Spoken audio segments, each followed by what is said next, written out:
Assalamualaikum warahmatullahi wabarakatuh. Saya sedang bersama dengan senior saya, kakak kelas saya di Mesir, Al-Mukarram, Ustadz Dr. Damanhur Abbas. Nikmati kajian-kajian tausiah beliau yang bergizi, berkualitas di channel Ustadz Damanhur Abbas. Jangan lupa tonton, subscribe, like, share, and comment. Assalamualaikum warahmatullahi wabarakatuh.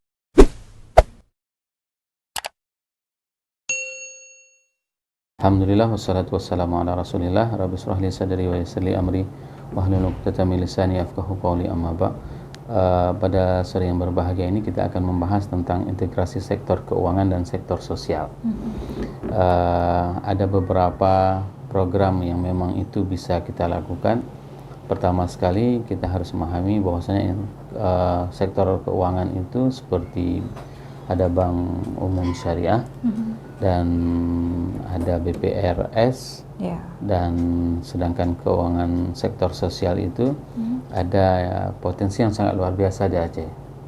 Apa itu? Yaitu Baitul Mal. Nah, salah satu kasus kalau misalnya kita ingin memperdayakan dan ingin mengintegrasikan antara sektor keuangan dengan sektor sosial, yaitu kita bisa melingkan linkage antara Baitul Mal dengan sektor keuangan.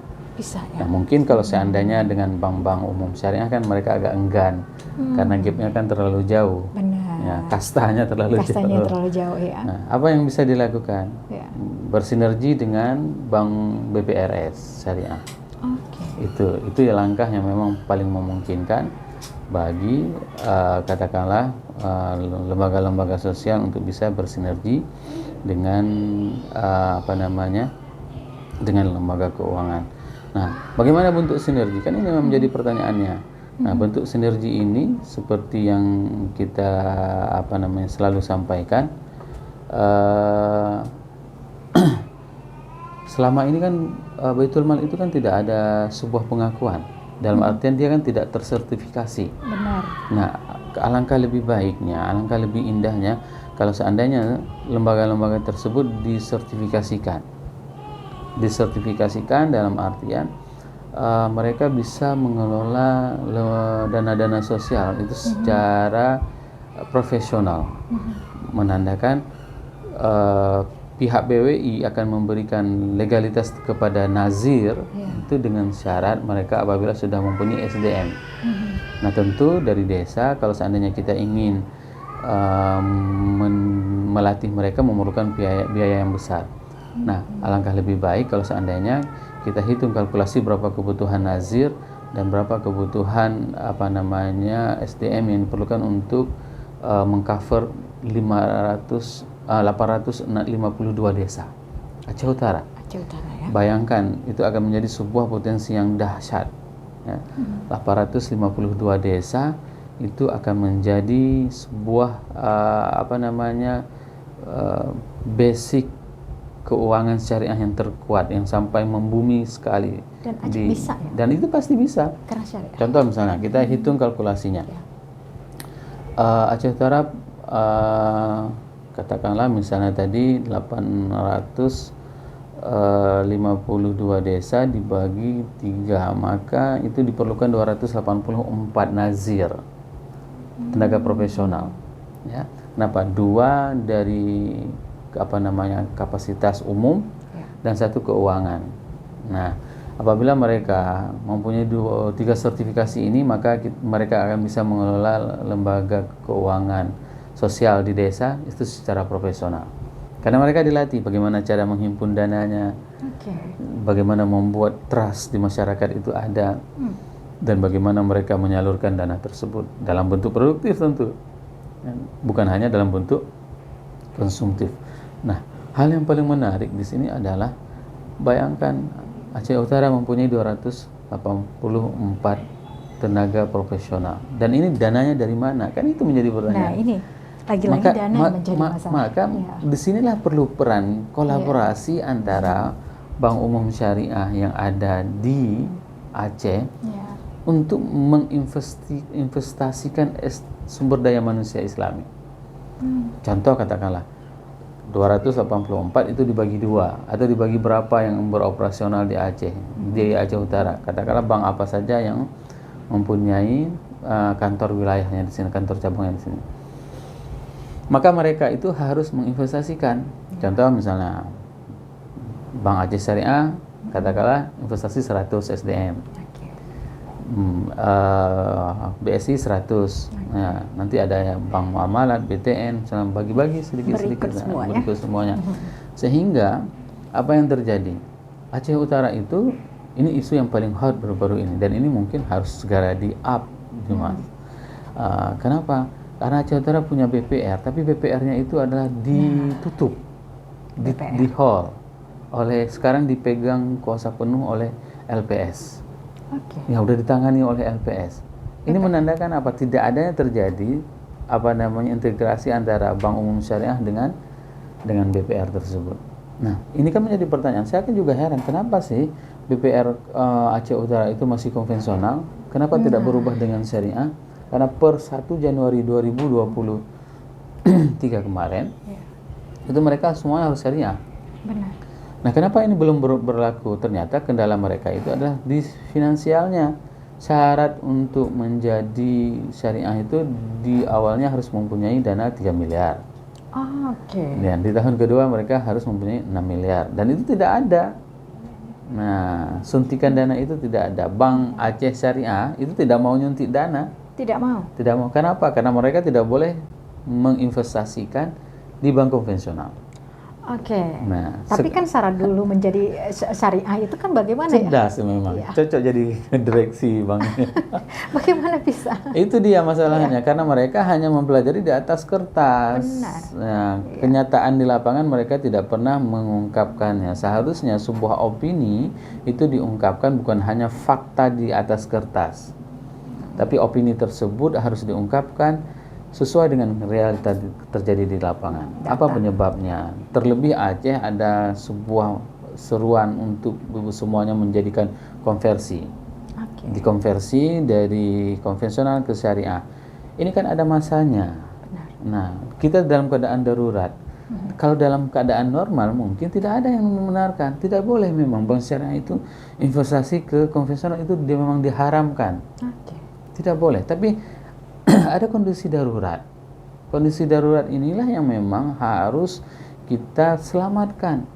Begitu selamat bank BPR ini, maka banyak program yang bisa kita lakukan. Integrasi yang seperti kita sampaikan tadi. Kita bisa hidupkan 852 Baitul Mal di desa, dan itu menjadi corongnya keuangan Kabupaten Aceh Utara. Bayangkan potensi dana desa kawin. Saya wawancara Pak Bupati. Pak Bupati katakan, saya kalau seandainya dihidupkan kembali, beliau akan menghadirkan dana desa itu sekitar 600 miliar. 600. Dan dana tersebut akan masuk ke rekening semua BUMDes dan Baitul Mal itu. Coba bayangkan bagaimana terjadi semacam bukan vitamin lagi, suplai yang sangat segar nih. 600 miliar ini dari salah satu dana desa. Belum lagi nanti ada sebuah program dari nasional juga yang memang kita harus membacanya, yaitu program digitalisasi. Ada namanya sebuah program digitalisasi. Semua orang mau buat surat tanda tangan lurah geci itu bisa melalui kotak tersebut. Mau setor uang boleh melalui di situ juga. Nah, hal-hal seperti ini sebenarnya yang memang harus menjadi sebuah concern. Sebenarnya daerah itu perlu perhatian kita, desa itu perlu perhatian kita. Kalau tidak, itu tidak akan pernah bisa berkembang. Berubah ya. Tidak akan pernah terjadi perubahan. Perubahan itu dengan adanya sebuah keinginan yang tulus dari semuanya. Untuk bisa kita jadikan selama ini kan Aceh Utara terkenal miskin. Nah, coba kita berdayakan sumbu-sumbu keuangan itu melalui Baitul Mal. Nah, setiap desa punya zakat. Nah, punya sedekah. Ayo himpun di Baitul Mal desa, dan itu menjadi cabangnya BPR Aceh tadi, BPR Aceh Utara tadi, sebagai istilahnya gini, BPR yang mempunyai cabang paling banyak se-Indonesia. Itu dia. mereka menjadikan petugasnya 3 orang tadi itu sebagai karyawannya di situ. Ini sebenarnya yang memang kita perlu lakukan, terjadinya integrasi antara sektor keuangan dan sektor sosial tersebut. Tapi kalau dilihat Ustadz, pertumbuhan ekonomi sendiri dari Aceh Utara seperti apa kalau Ustadz melihat pertumbuhan ekonomi? Bayangkan sekarang, seandainya setiap kabupaten kota, setiap desa itu mendapatkan suntikan dana minimal 100 juta.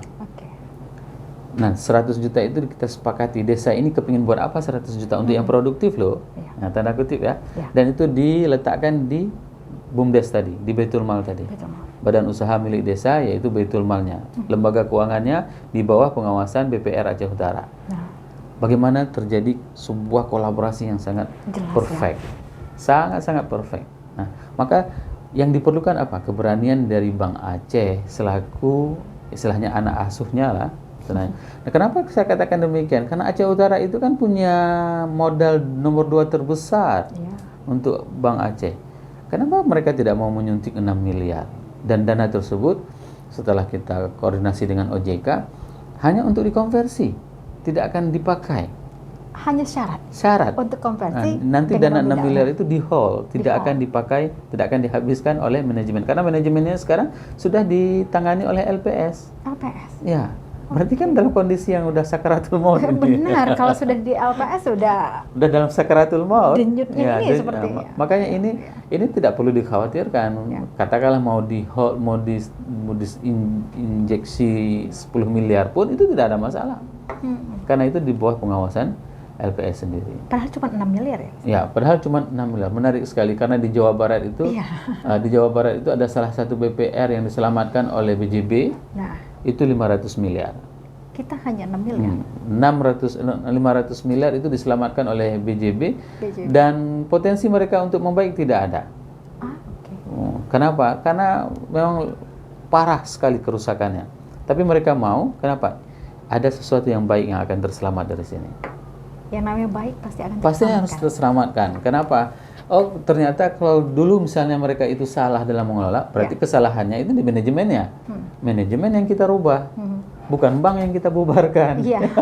Pasti kebaikan akan mencari kebaikan terus. Iya, benar sekali. Jadi kalau seandainya kita mau membubarkan bank, ini menjadi sebuah kinerja buruk. Kinerja buruk bagi semuanya, orang-orang yang telah terlibat di sini. Secara nggak langsung ini juga bisa mengentaskan kemiskinan ya Pak Ustadz? Iya, itu yang paling terpenting. Stunting juga mungkin? Pasti ya, sudah pasti ya. Sudah itu pasti. berkolaborasi itu semua ya. Sekarang kalau seandainya ada, katakanlah misalnya ada miskin ekstrim, bahasa nasionalnya. Benar. Ya, miskin ekstrim. Sudah ekstrim.